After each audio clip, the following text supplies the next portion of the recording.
Welcome everyone. Okay student पे एक बार फिर से आप सभी का स्वागत है। चैप्टर वाइज बाल विकास सीरीज चल रही है, जिसमें आज हम लोग ब्लूम टेक्सोनॉमी के 10 प्रमुख क्वेश्चंस को यहाँ पे कंप्लीट करने वाले हैं। चलो शुरू करते हैं बिना देर किए पहले क्वेश्चन से। क्वेश्चंस क्या दिया है, देखो पहला क्वेश्चन, नए वर्गीकरण में प्रमुख शब्द निर्माण करना ब्लूम के वर्गीकरण के पुराने संस्करण में डॉट डॉट से संबंधित है। तो जो नया वर्गीकरण दिया गया ब्लूम टेक्सोनॉमी में, तो उसमें निर्माण करना यानी ब्लूम इसमें क्या निर्माण करना यानी क्रिएट करना, क्रिएट वो ब्लूम के वर्गीकरण के पुराने संस्करण में डॉट डॉट से संबंध किया गया, किस नाम से जाना गया है। मूल्यांकन यानी इवेल्युएशन के रूप में पहले जाना जाता था, ज्ञान यानी नॉलेज के रूप में, संश्लेषण यानी सिंथेसिस के रूप में, या फिर बोधगम्यता यानी कॉम्प्रिहेंशन के रूप में। तो नए वर्गीकरण में जो प्रमुख शब्द निर्माण करना को अपडेट किया गया है ब्लूम टेक्सोनॉमी में, तो पुराने संस्करण में इसको किस नाम से जाना जाता था ये बताना है। यहाँ पे पहले नंबर की आंसर क्या हो जाएगा, तो क्वेश्चन नंबर फर्स्ट का आंसर यहाँ पे बताओ जल्दी क्या होगा।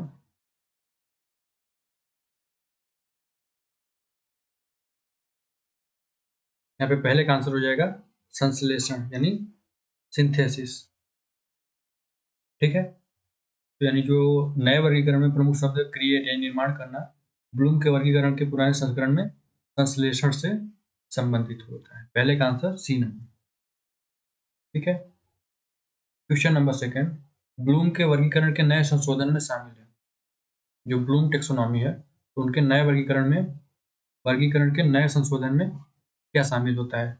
पुराने संस्करण के 2 प्रारंभिक स्तरों का विनिमय करना और निर्माण को अंतिम स्तर बनाना, या फिर पुराने संस्करण में तीसरे और चौथे स्तर का विनिमय करना और मूल्यांकन को अंतिम स्तर बनाना, या फिर सी नंबर क्या दिया है, पुराने संस्करण के अंतिम 2 स्तरों का विनिमय करना और निर्माण को बनाना, या फिर डी नंबर क्या दिया है, पुराने संस्करण के अंतिम 2 स्तरों का विनिमय करना और ज्ञान को अंतिम संस्करण के रूप में बदलना है। अब यहाँ पे बताना है कि ब्लूम का जो क्लासिफिकेशन है, तो जो उसमें नया उसमें अपडेट किया गया है, तो उसमें कौन सा वाला शामिल होगा। ऑप्शन चारों नीचे ऑप्शन दिए गए हैं, कौन सा होना चाहिए इसमें। नए ब्लूम टेक्सोनॉमी में क्या क्या अपडेट किया गया है। सेकेंड का आंसर क्या होगा यहाँ पे,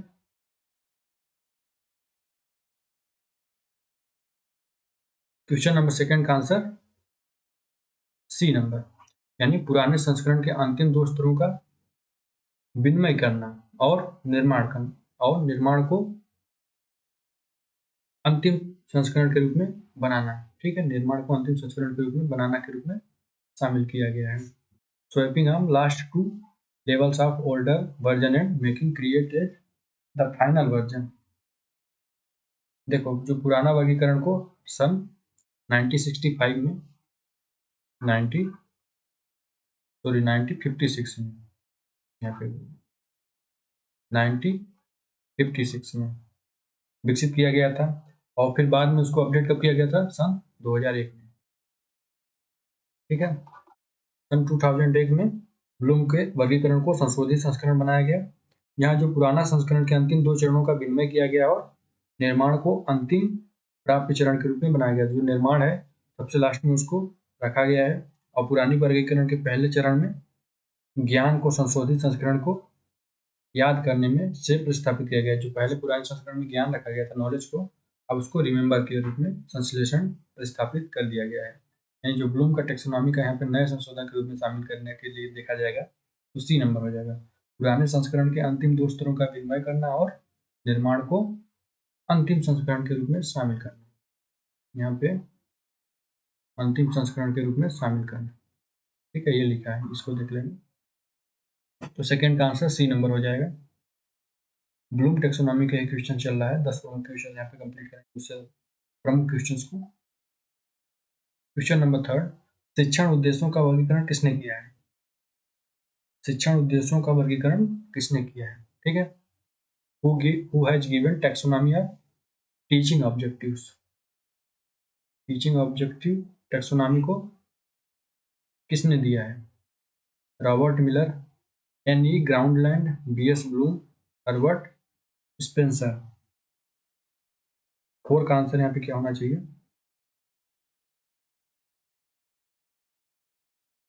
शिक्षण उद्देश्यों का वर्गीकरण किसने किया है? यहाँ पे आंसर क्या होगा?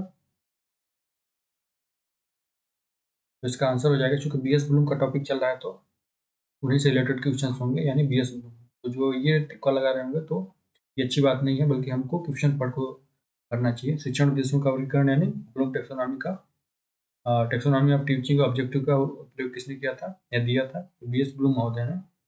B.S. ब्लूम ने शिक्षण उद्देश्यों का वर्गीकरण किया था। ब्लूम का वर्गीकरण विभिन्न अधिगम उद्देश्यों के वर्गीकरण की तरफ संकेत करता है, जो शिक्षक विद्यार्थियों के लिए निर्धारित करते हैं। यह शिक्षण उद्देश्यों के 3 क्षेत्रों, खासकर संज्ञानात्मक, और सेकंड नंबर कौन सा? प्रभावी और मनोदयी। ये 3 उनके चरण हैं। ठीक है, इसको कॉग्निटिव, अफेक्टिव और साइकोमोटर के रूप में जानते हैं। कॉग्निटिव, अफेक्टिव एंड साइकोमोटर, ये 3 स्टेप था के रूप में। ठीक है, कभी कभी इनको चेंज भी, हाँ कभी कभी ज्ञानशील, अनुभव, हृदय, ऐसे के नामों से विभाजित किया जाता है। तो यहाँ पे बेसिकली जो बताना था इस क्वेश्चन के माध्यम से, शिक्षण उद्देश्यों का वर्गीकरण किसने किया था? B.S. ब्लूम ने।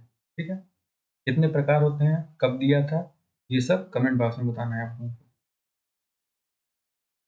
ब्लूम टेक्सोनॉमी की पदानुक्रमिक व्यवस्था क्या है? यहाँ पे बताना है 4 का। जो ब्लूम टेक्सोनॉमी है उसकी पदानुक्रमिक व्यवस्था कौन सी होगी? उपलब्धि, लक्ष्यों, पाठ्यचर्या संबंधी घोषणाएं, या फिर पठन कौशल या संज्ञानात्मक उद्देश्य। 4 का आंसर बताना है, ब्लूम टेक्सोनॉमी की पदानुक्रमिक व्यवस्था कौन सी है? 4 का आंसर अचीवमेंट गोल्स यानी उपलब्धि लक्ष्य, या फिर पाठ्यचर्या संबंधी घोषणाएं यानी करिकुलर डिक्लेरेशन, या फिर पठन कौशल यानी रीडिंग स्किल्स, या संज्ञानात्मक कौशल यानी कॉग्निटिव ऑब्जेक्टिव्स। कौन सा आंसर हो जाएगा इसका 4 का? इसका आंसर संज्ञानात्मक उद्देश्यों। ठीक है, यानी कॉग्निटिव ऑब्जेक्टिव्स।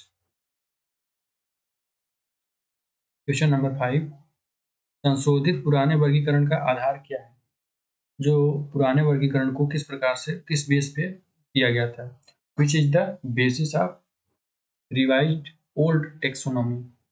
जो आपका संशोधित पुराने वर्गीकरण का यहाँ पे बेस क्या होगा? तो याद रखना, मूल्यांकन, ज्ञान, निर्माण करना, यानी रिमेंबर, इवेल्युएशन, नॉलेज और क्रिएट।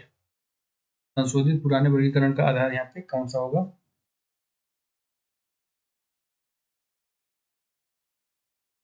तो इसका आंसर 5 का हो जाएगा ज्ञान, क्रिएट। ज्ञान नहीं, नॉलेज, सॉरी। ठीक है, 5 का आंसर नॉलेज।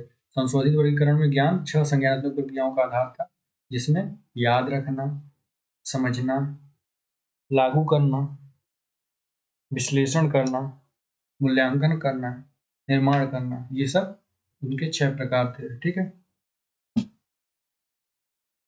क्वेश्चन नंबर 5 का आंसर यहाँ पे नॉलेज। अब 6 की ओर चलते हैं।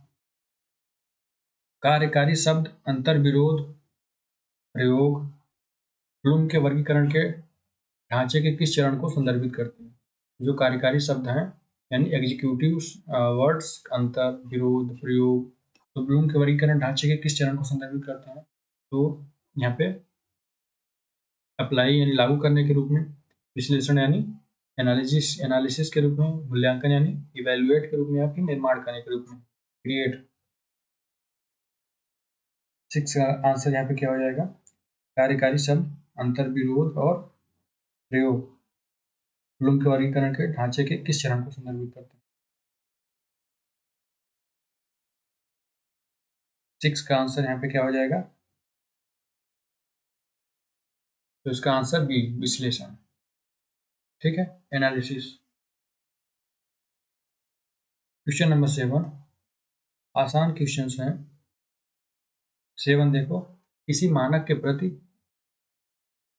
छात्र के उपलब्धि स्तर को श्रेणीबद्ध करने हेतु शिक्षण अधिगम की प्रक्रिया के अंत में मूल्यांकन की जानकारी को देखना डाटा के रूप में जाना जाता है।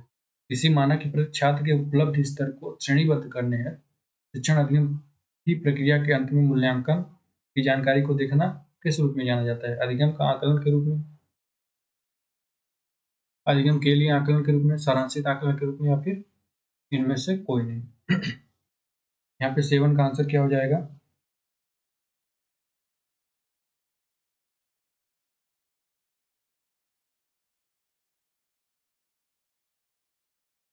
तो इसका आंसर ए नंबर, अधिगम का आकलन यानी असेसमेंट ऑफ लर्निंग, जो किसी मानक के प्रति छात्र के उपलब्ध स्तर को अगर श्रेणीबद्ध करना है तो शिक्षण अधिगम की प्रक्रिया के अंत में जो मूल्यांकन की जानकारी को देंगे या देखेंगे तो अधिगम का आकलन करेंगे। ठीक है, यानी पहला नंबर हो जाएगा 7 का।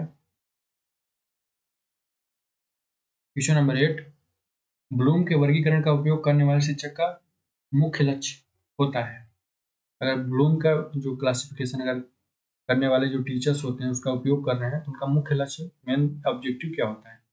निम्न स्तर के संज्ञानात्मक कौशल से निर्माण करके अपने छात्रों में उच्चतर विचार को प्रोत्साहित करना, शिक्षार्थी की उपलब्धि का आकलन करना, उपचारात्मक शिक्षण प्रदान करना, सीखने की समस्याओं का निदान करना। ब्लूम के वर्गीकरण का उपयोग करने वाले शिक्षक का मुख्य लक्ष्य क्या हो?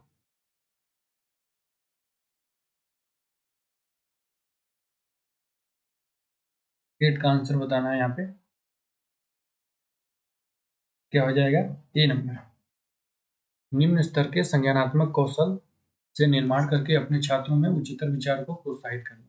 यह ब्लूम के वर्गीकरण का उपयोग करने वाले शिक्षक का मेन ऑब्जेक्टिव, मुख्य लक्ष्य होता है। क्वेश्चन नंबर 9, ब्लूम के वर्गीकरण में किसी निष्कर्ष की वैधता का परीक्षण किया जाता है।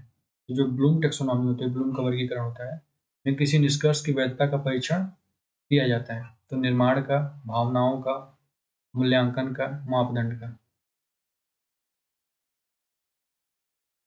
9th का आंसर बताना है। ब्लूम के वर्गीकरण में किसी निष्कर्ष की वैधता का परीक्षण किसके माध्यम से किया जाता है? इन चारों में से।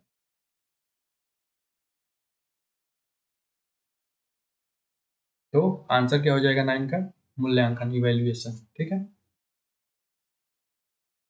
ब्लूम के वर्गीकरण में निष्कर्ष की वैधता का परीक्षण मूल्यांकन के अंतर्गत किया जाता है।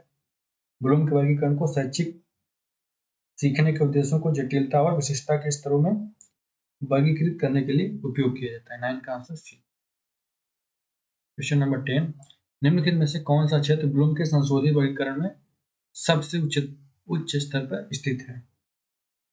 यानी बताना है कि कौन सा क्षेत्र ब्लूम के संशोधित वर्गीकरण में सबसे उच्च स्तर पर स्थित होगा।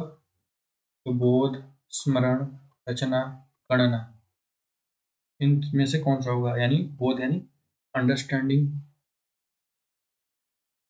स्मरण यानी रिमेम्बरिंग, और रचना यानी क्रिएटिंग, या गणना यानी इवेल्युएटिंग। बताओ 10 का आंसर यहाँ पे क्या हो जाएगा?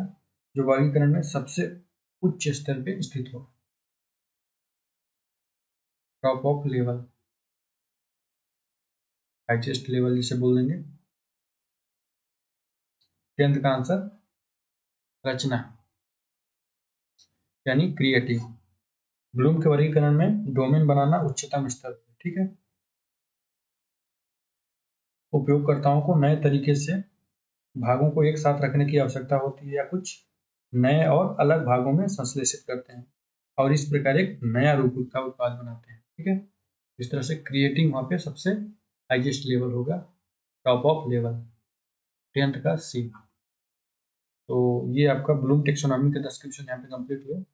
कमेंट बॉक्स में जरूर बताएं कितने मार्क्स के सही हुए हैं। इसको यहीं समाप्त करते हैं, अगले वीडियो में अगले टॉपिक को कंप्लीट करेंगे।